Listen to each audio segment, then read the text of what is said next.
Eto na mga guys. Tulfo, maagang nabulok. Panoorin natin. Wala nang mahabang intro pa. Panoorin natin. Maagang nabulok si Tulfo. Pasok. Jo. Alala ninyo to? Panoorin nyo to. Yes. Ilan po namin yung comment yung bilang chairperson ng... Yeah, sabi ng LTO peke, hindi naman akong expert para malaman kung peke nga o hindi yung plakang ginamit. Sinabi nila na peke, they're the expert, then so be it. Ang importante kasi, sino yun? Ito yung plakang number 7 na connected kay Sherwin Gatchalian, kapwa senador nitong taong ito. At itong si Tulfo ay chairman ng public service. Tignan ninyo kung gaano ka double standard. Na may ng plakang yun. Sino yung may-ari ng plakang yun? Bakit siya may ganung klaseng plaka? That is being investigated even while we speak. At kasama na ako dun sa pag-imbestiga. Si Gatchalian. Sir, magpapatawag ba kayo ng hearing on it as Chair of Public Services? Well, first of all, gusto ko muna matukoy kung sino. Na once na matukoy natin, maybe patawag tayo ng hearing para hindi na maulit yung ganung klase mga problema na kahit na sino Para hindi daw maulit ang ganong klaseng problema. pwede ma-make ng mga plaka left and right, plaka number 7, 8, 1, 3. Diba? Dapat stop na yon. Sir, marami pa rin kasi lumalabag dun sa pagdaan Bus. sa bus. Busway. Kahit na hindi naman sila authorized. Siguro sir, ano nung paalala nyo na sa public? Well, dapat sundin natin yung batas. Kung Oy. ano sinabi ng batas na bawal, dapat huwag tayo magpumilit. Bakit tayo magpumilit? So, ibig sabihin na matigas ang ulo natin. Dapat talaga may parusa. Doon sa tumakas, nag-eskapo, pag nahuli siya, dapat yung may-ari ng sasakyan, meron dapat parusa doon. At yung driver, meron dapat sanction doon. Dapat ma-revoke yung kanyang lisensya, ba't siya tumakbo? Oh, narinig nyo yun? Narinig nyo yun? Anong sabi? Anong sabi niya? A few moments later, a few months later, a few years later. Tingnan ninyo ito ngayon, nahuli ang kanyang anak. Ano sabi niya dati? Dapat ma-revoke, dapat managot. Pero dito tingnan ninyo anong sabi niya? Sorry lang, okay na, tingnan nyo. So kinausap ko sila tungkol dun sa insidente at wala nang paligoy-ligoy pa at inadmit niya. At katakot-takot na nag-sorry siya sa akin at sabi ko huwag na huwag mo na ulitin. And sabi ko sa kanya, kailangan mag-apologize ka sa taong bayan. Oh, apologies lang. Kala ko dapat managot. Kala ko dapat ma-revoke yung license. Pagkakalam ko, yung ticket ay nabayaran na at yung driver Oh, so pag nabayaran yung ticket, okay lang. At yung driver, anong gagawin sa driver? seminar. Seminar lang? The good thing about it is, hindi Akala ko revoke. siya nagsinungaling. Oh, the good thing, hindi nagsinungaling. Nahuli eh.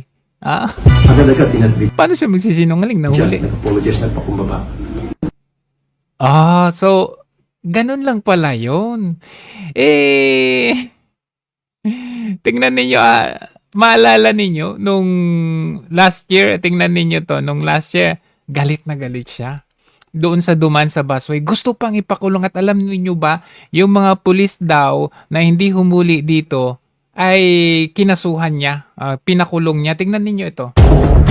Yung inyong ineskortan sa bus lane na dapat tinanggalan nyo ng lisensya at kinulong nyo, sinamahan nyo sa kondo dahil yung tatay niya kasamahan nyo. Wow! Galit na galit! Meron bang empleyado? Dapat daw ikulong. Pero sa anak niya, sorry, okay na. Basta binayaran yung ticket. Wow! Double standard ka, Chong, Brad. De Vera ang apelido po sa PTR? Your Honor, we don't have any permanent Plantilla employee with the surname De Vera. Yes, not permanent employee. But one way or the other, he or she is an employee. Maybe it's a consultant of a top official dyan sa DOTR. Galit na galit That's what ka I'm dito. saying. This is something that you have to investigate. Something you have to investigate. Pero yung anak mo, sorry, okay na.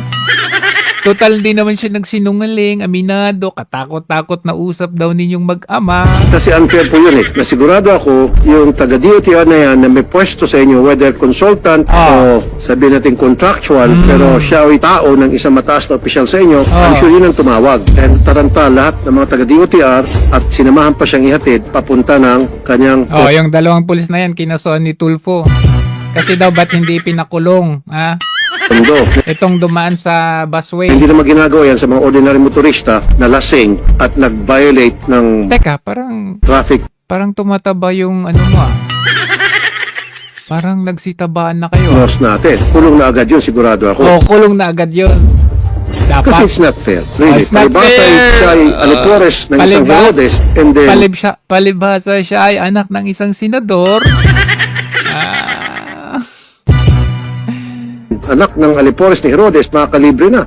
Makakalibre na. Sorry na. Okay na. Gamit yung posisyon ng DOTR. Gamit ang posisyon ng kanyang tatay na senador. Pag ordinaryong Tulfo brand of justice pa more. mamayan, kulong sigurado. Wala na marami pang checheborech. Kulong daw sigurado walang cheche-boreche. Bakit sabi mo sorry ng anak mo? Okay na. Wala naman siyang nilabag ka mo. Ako, supportive ako sa inyo. You know me, magaling ko mag-alaga ng committee ko. Like DMW, inalaga. Talaga, magaling kang mag-alaga. O kaya nga, pati anak mo inalagaan mo. Kahit may mali yung anak mo. Pero pag may mali, talagang bubusisiin ko, pupunahin ko. Wow, basta may mali, bubusisi.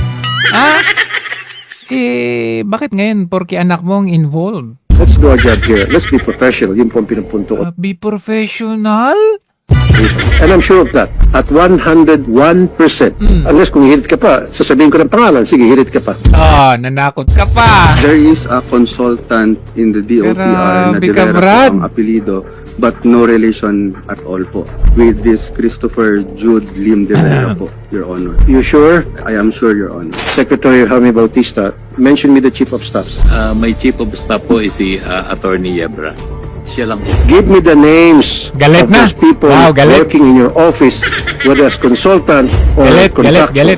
Sige, magkakalamanan po tayo. Kasi hindi naman tatatuhin yun ng parang baby. May tumawag eh. Alam ko yan. Hindi ko na pwede. Tratuhin parang baby yung anak mo. Binaby mo Sorry, apologize, okay Sabihin na. kung saan info ko nakuha yun. Come on, wag na tayo mag-leftan Come on, wag na. Gagawin na yun sa Porque anak mo, VIP. isang VIP. Okay? Galit na galit siya dito.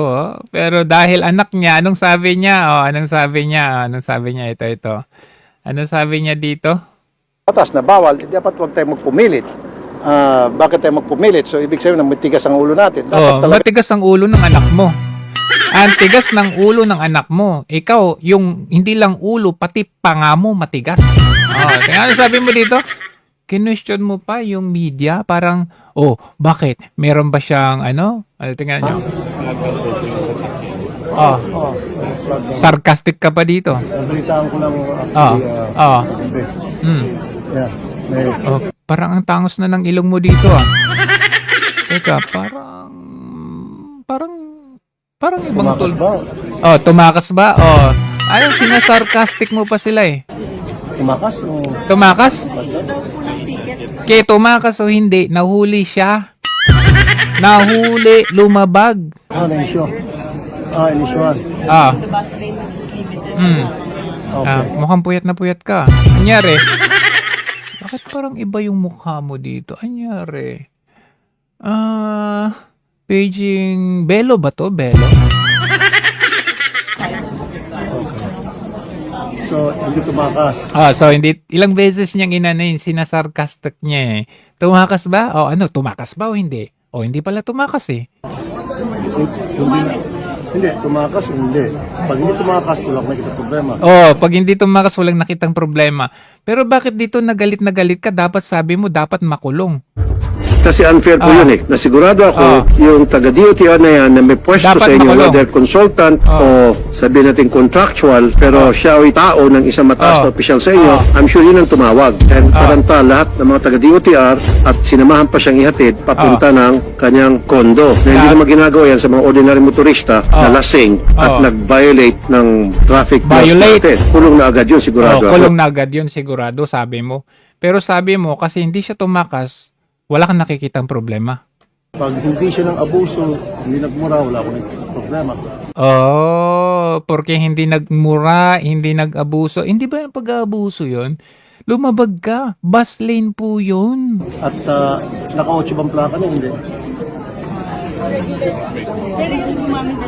Regular yung plaka. Regular yung plaka. Bakit yung kay Gatchal yan? Gumamit ng 7 na plaka. Sabi mo pa iimbestiga mo. Anong petsa na ngayon? 2025 na. Ano nangyari? Well, inadmit naman niya, hindi naman siya sinungaling.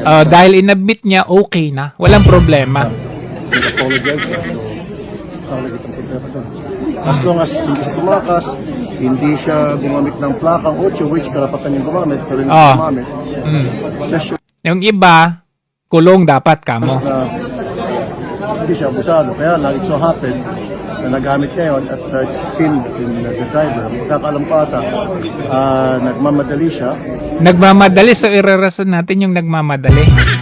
Lahat naman po tayo siguro nagmamadali din naman tayo, but that does not give you an excuse or the license na dumaan sa busway na labag naman po yun. Yung driver niya ata ang pumasok doon sa bus. Key driver niya anong dapat gawin sa driver? Pinagalitan ko siya. Pinagalitan mo, okay na yon. Pinagsabihan ko, pinagalitan. Pinagsabihan, okay na yon. Di ba dapat may pananagutan yon sa batas? Pinagalitan ko, nag-sorry sa akin, at sabi ko, mag-apologize ko sa lahat. Okay na. Okay na. Wow. Yan ang sinasabi ko sa inyo. Double standard to eh. Ano sabi niya? Tulfo brand of justice. Magtiis na lang tayo. Kasi binoto nyo eh. Tapos ngayon magpapasok kayo ng another Tulfo. Ano pangako niya? Ngayon nga, tahimik masyado. Nakita natin talagang merong kabalbalang ginawa sa BICAM committee na yan. Sa budget natin. Ang tahimik. Pero, ang sabi niya, Tulfo brand of justice. Tulfo pa more.